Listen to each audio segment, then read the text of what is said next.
ओम नमः। सभी को आशीर्वाद। मोक्ष मार्गस्य नेतारं हेतं विष्णुतत्त्वानां वन्दे तत्पुण्यलब्धये। सरस्वती नमस्तुभ्यं वरदे कामरूपिणी विद्यारम्भं करिष्यामि सिद्धिर्भवतु मे सदा। अनंतानंद सिद्ध परमेष्ठी भगवान की जय। आदि ब्रह्म आदिनाथ भगवान की जय। आद्य गुरु शांतिनाथ भगवान की जय। चिंतामणि पार्श्वनाथ भगवान की जय। जिनवाणी सरस्वती माता की जय। समस्त गणधर भगवान की जय। समस्त पूर्वाचार्य गुरुदेव की जय। उमा स्वामी आचार्य गुरुदेव की जय। आचार्य श्री कुंथु सागर जी गुरुदेव की जय। आचार्य श्री कनक नंदी जी गुरुदेव की जय। प्रज्ञा योगी आचार्य श्री मुक्ति नंदी जी गुरुदेव की जय। तत्वार्थ सूत्र ग्रंथ की जय। पंचम षष्ठम अध्याय अपना चल रहा है, आश्रव की बात चल रही है। आइए उसी को और आगे जानते हैं।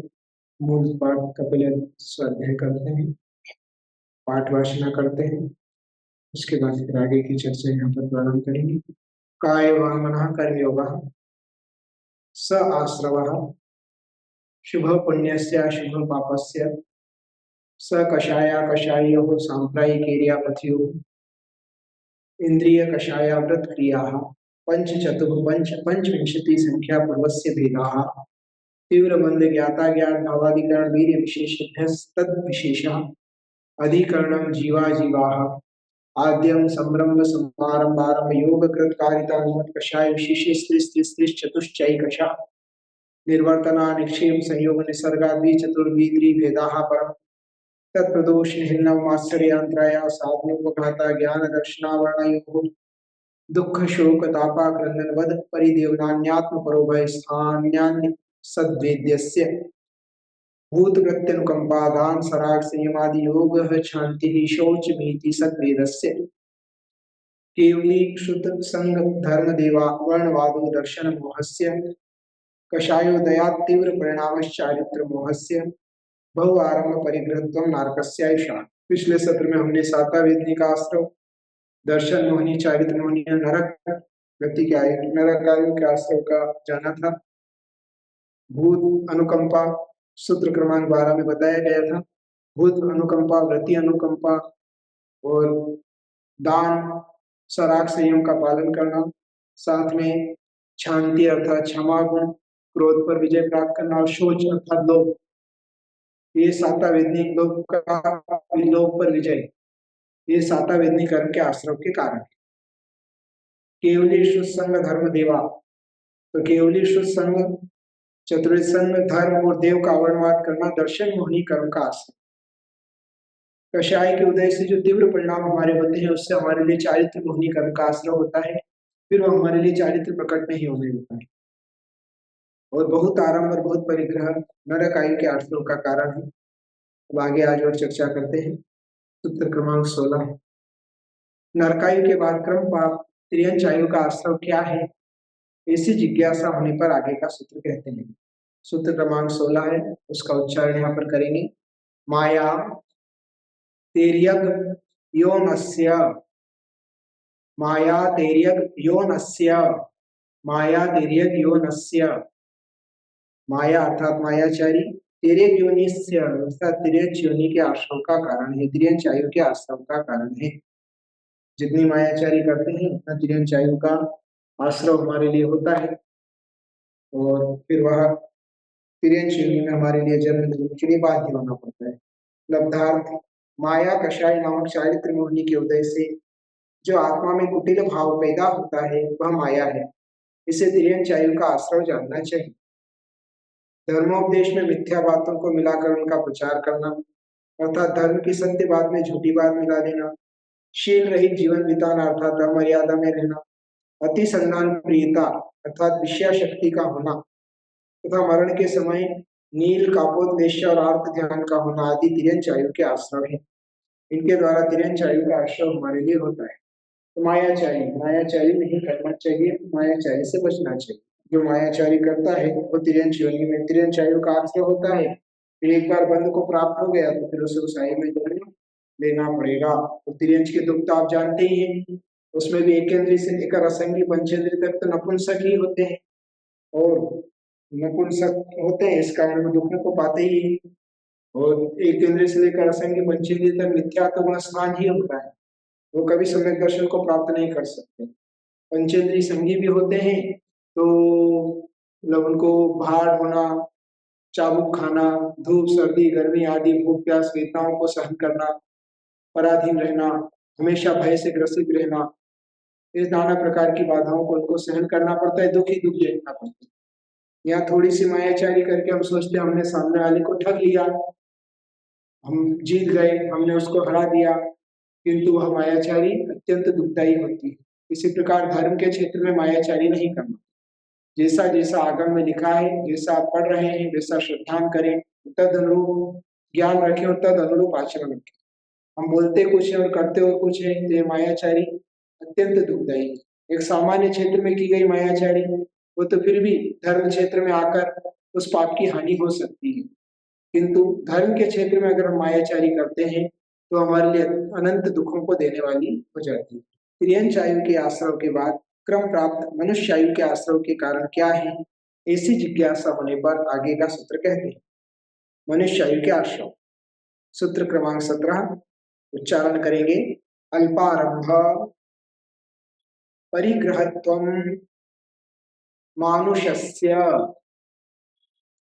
अल्पारंभ परिग्रहत्वम मानुषस्य, है ना। आयु का प्रकरण ऊपर से चल रहा है, इसलिए ऊपर से आयु शब्द को यहाँ अध्याय करके लाए हैं। अल्प प्लस आरंभ प्लस परिग्रहत्वम प्लस मानुषस्य। अल्प अर्थात थोड़ा आरंभ और परिग्रह थोड़ा परिग्रह भाव जो है मनुष्य वायु के आश्रव का कारण है। जो थोड़े में भी संतोष रखता है, जो प्राप्त है उसे पर्याप्त है, ज्यादा उसको आसक्ति नहीं होती है, विषयाकांक्षा नहीं होती है, ऐसा जो जीव होता है उसे मनुष्य आयु का आश्रव होता है। मनुष्य आयु महान होती है, मनुष्य आयु में ही संयम को धारण किया जा सकता है, मनुष्य आयु में भी क्षायिक सम्यक दर्शन प्राप्त किया जा सकता है, मनुष्य आयु में ही तीर्थंकर प्रकृति का बंध किया जा सकता है, मनुष्य ही कर्म काटकर मोक्ष जा सकता है, अन्य किसी भी गति का जीव मोक्ष नहीं जा सकता है, इसलिए मनुष्य में श्रेष्ठता पाई जाती है। इसलिए अल्प आरंभ और अल्प परिग्रह जो है मनुष्य आयु के आश्रव का कारण होता है ना। तिर्यंच गति में तो दुख ही दुख है, क्वचित कदाचित किसी जीव को सम्यक दर्शन होता है और क्वचित कदाचित कोई संगी पंचेंद्रिय पर्याप्त जीव किसी गुरु का उपदेश मिलने पर अणुव्रतों को धारण करता है, बाकी तो दुख ही दुख है। उसमें भी एकेंद्रिय से लेकर असंगी पंचेंद्रिय तक के तिर्यंचों में तो मिथ्यात्व ही है ना। देव गति में भी जो भवनत्रिक आदि गतियां होती है वो सब मिथ्यात्व के साथ ही होती है, वहां जाकर वो सम्यक दर्शन प्राप्त कर ले, बात अलग। बाकी वहां भी दुख है, पर सम्यक दर्शन उत्पत्ति के निमित्त ज्यादा है। सम्यक दर्शन उत्पन्न होने के बाद भी देव गति का जीव चारित्र को धारण नहीं कर सकता, संयम धारण नहीं कर सकता, इसलिए उसके असंख्यात गुण निर्जरा नहीं होती है और वह वहां के भोगों को भोग कर पुनः एकेंद्रिय आदि जीवों में भी जा सकता है, त्रियंच बन सकता है। नरक तो दुखमय है ही, आप सभी जानते हैं। वहां पर वेदनानुभव, जाते स्मरण और धर्मोपदेश, पहले 3 नरकों में धर्म का उपदेश कोई स्वर्ग का देव जाकर उनको संबोधन कर सकता है पूर्व प्रेम के वशात, बस इतना ही है। फिर भी वो सम्यक दर्शन प्राप्त कर ले तो भी वहां के दुखों से मुक्त नहीं हो सकते हैं, उन दुखों को तो भोगना ही पड़ता है।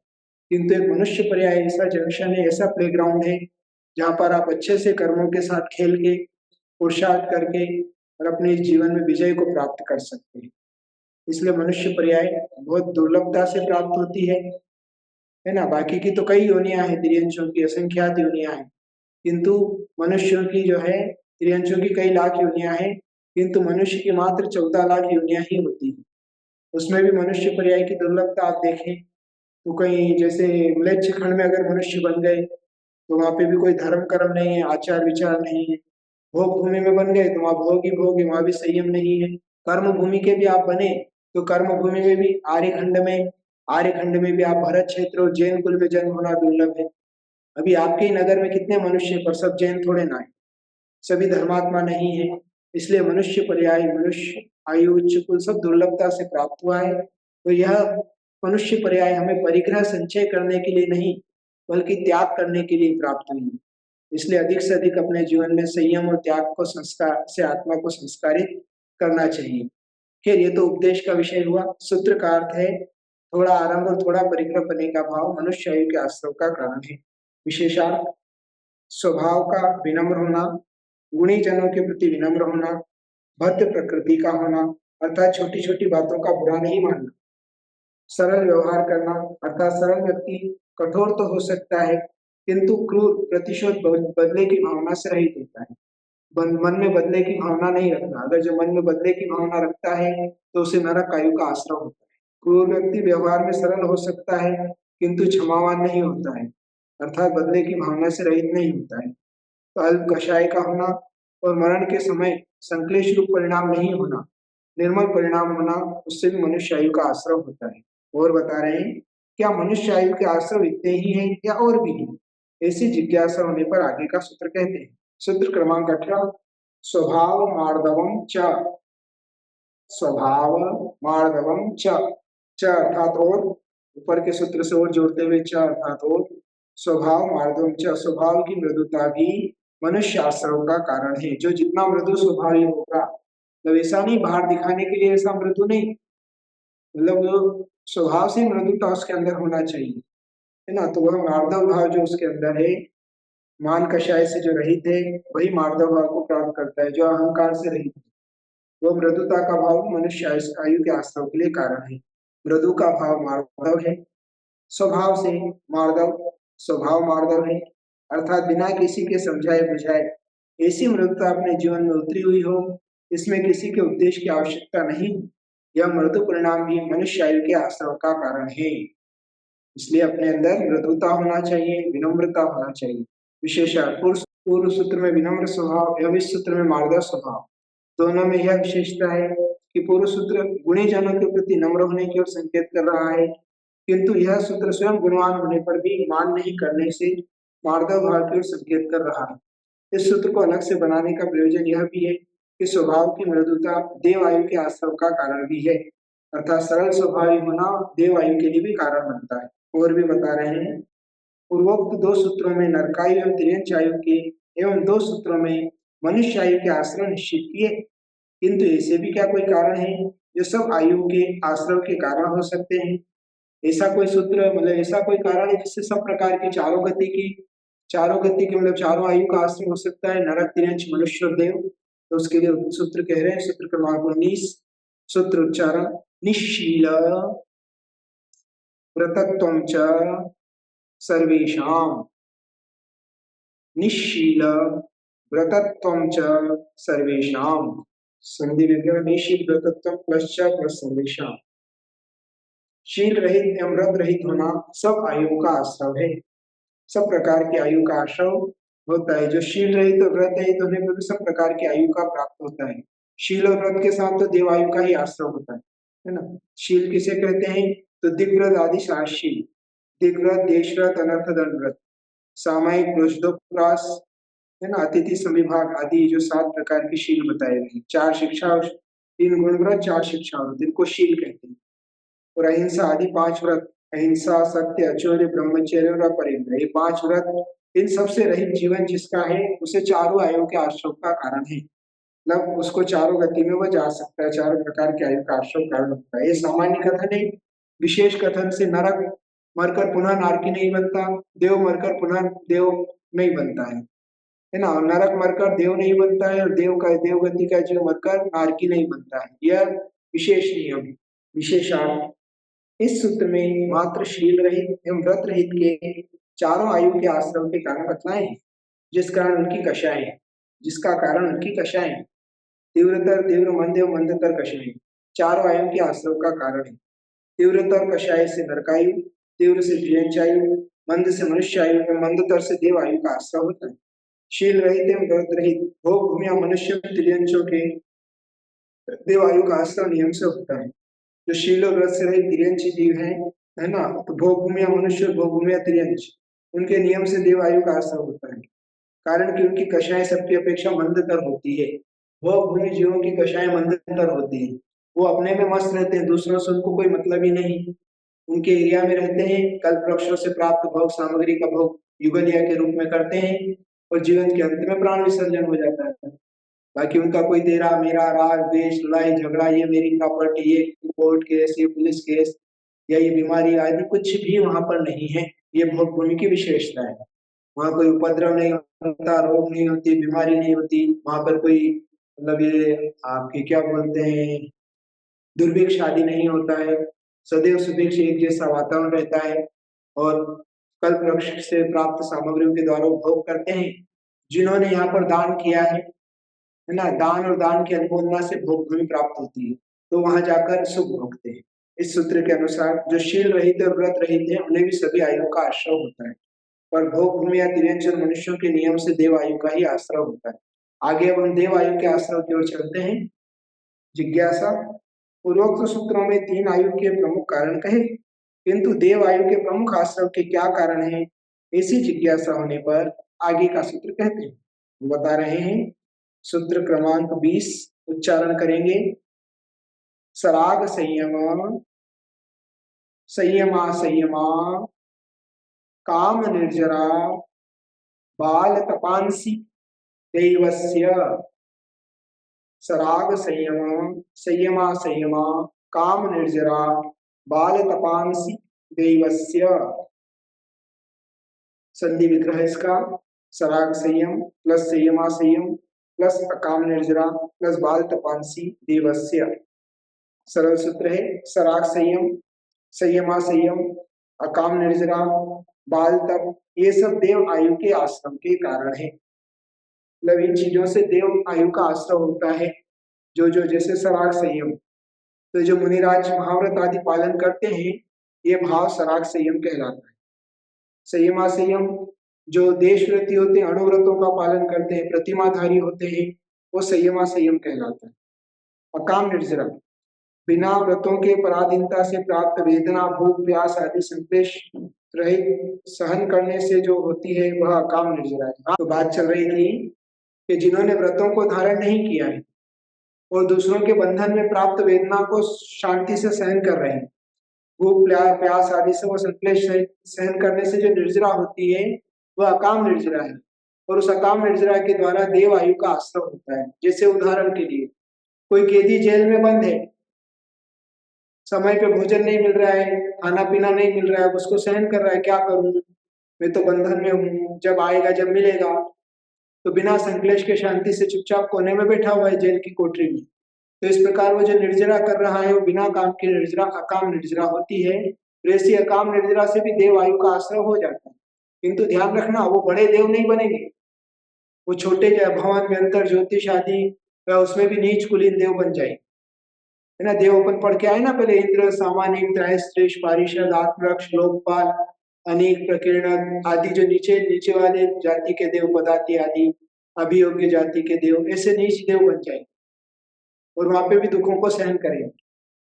कुछ सुख रहेगा देवगति का, बाकी ऊपर के देवों की अधीनता होने के कारण वहां पे भी दुखों को सहन करना पड़ता है। तो ये अकाम निर्जरा।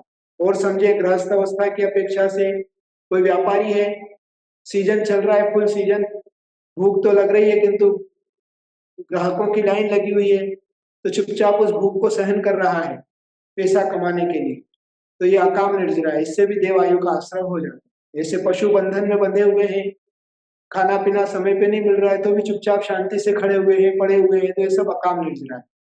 ये अकाम निर्जरा से देव आयु का आश्रय होता है। फिर आगे बोला बाल तप मिथ्यात्व सहित काती पूजा लाभ के लिए काय क्लेश भूल माया से व्रतों को धारण करना बाल तप है। मतलब मिथ्या दृष्टि, एक तो मिथ्या दृष्टि है, फिर ख्याति के लिए, पूजा के लिए, लाभ के लिए, या आगामी भोगों की इच्छा के लिए, मुझको ये मिल जाए मुझको वो मिल जाए, इसके लिए खोटे तपों को धारण किया है। वरदान पाने की इच्छा से जो खोटे तप करते हैं, कई कई दिनों तक एक जगह बैठे रहते हैं, भूखे प्यासे रहते हैं, एक टाइम भोजन करते हैं, मिथ्या दृष्टि है, सम्यक दृष्टि का नहीं बोल रहा हूँ। जो मिथ्या खोटे तप करते हैं, भभूत लगाते, जटाजूट धारण कर लेते हैं, नाना प्रकार के रूपों को धारण करते हैं, पंचांगी तप तपते हैं, है ना। इस प्रकार के नाना प्रकार के खोटे जिससे शरीर को बहुत कष्ट देते हैं और मायाचारी से व्रतों को धारण करते हैं, तो ये सब बाल तप है। मतलब जो सामान्य साधु भी है तब धारण किया किंतु मायाचारी कर रहा है तो वह भी बाल तप में आ जाएगा। ये सभी देव आयु के आश्रम के कारण है। अर्थात देव बनना कोई कठिन नहीं है, देव तो हर कोई बन जाता है, किंतु महर्दिक देव, ऊपर के स्वर्गों के देव, दक्षिणेन्द्र, इंद्र आदि बनना ये बहुत कठिन कार्य है। जो यहाँ पर धर्म साधना करते हैं, धर्म ध्यान पूर्वक मरण को प्राप्त करते हैं, वो ऊपर के देवों में जाकर जन्म लेते हैं। यह सूत्र चारों निकाय के देवों की आश्रम के कारण है। जब चारों निकाय के देव भवनवासी, निरंतर, ज्योतिष और वैमानिक, चारों निकाय के देव इन प्रकार से जाते हैं। देव आयु के आश्रय के कारण क्या इतने ही हैं या और भी हैं? ऐसी जिज्ञासा होने पर आगे का सूत्र कहते हैं। छोटा सा सूत्र है, सम्यक्त्वम च, सम्यक्त्वम च, च अर्थात और, सम्यक्त भी देव आयु के आश्रय का कारण है। सम्यक दृष्टि के नियम से देव आयु का आश्रय होता है। सराग संयम या संयम, ये दोनों सम्यक सहित होने से ही वैमानिक देवों की आयु के आश्रय का कारण है। अब ये सम्यक दर्शन के साथ वो भवनात्रिक में नहीं जाएगा। भवनवासी, वैमानिक, ज्योतिष, भवन, ज्योतिष और निरंतर इसमें नहीं जाएगा, वह वैमानिक देव ही बनेगा। वैमानिक अर्थात ऊपर का कल्पवासी, सोधर्म, ईशान, सानद, पवन, महेंद्र आदि आदि। अकाम, निर्जरा, बाल तप, ये दोनों भवनत, ये लब्धार्थ पढ़ रहे हैं। सराग संयम एवं संयमा संयम, ये दोनों तो सम्यक सहित होने से ही वैमानिक देवों के आयु के आश्रम के कारण है। अकाम, निर्जरा, बाल तप, ये दोनों भवनात्रिक देवों के आयु के आश्रम के प्रमुख कारण होते हैं।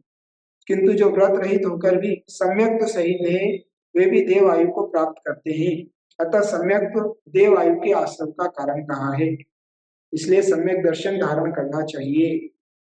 यह सूत्र व्रत रहित अविरत सम्यक दृष्टि की अपेक्षा कहा गया, क्योंकि व्रतों से जीव देव आयु तो बंद कर सकता है, किंतु व्रत रहित सम्यक दृष्टि के कौन से आयु का आश्रय हो सकता है, इस बात का कथन इस सूत्र में किया है। क्योंकि सोधर्म आदि पद बिना व्रतों के मात्र सम्यक द्वारा प्राप्त किया जा सकता है ना, मतलब बिना व्रत धारण के भी सोधर्म आदि देव तो बन सकते हैं। तो आज का विषय इतना ही रखते हैं। जिनवाणी के ज्ञान से सूझे लोकालोक, सोवाणी मस्तक्षरो सदा देत हो। 9 बार नमोकार मंत्र का जाप करेंगे, के लिए बहुत सारा मंगल आशीर्वाद।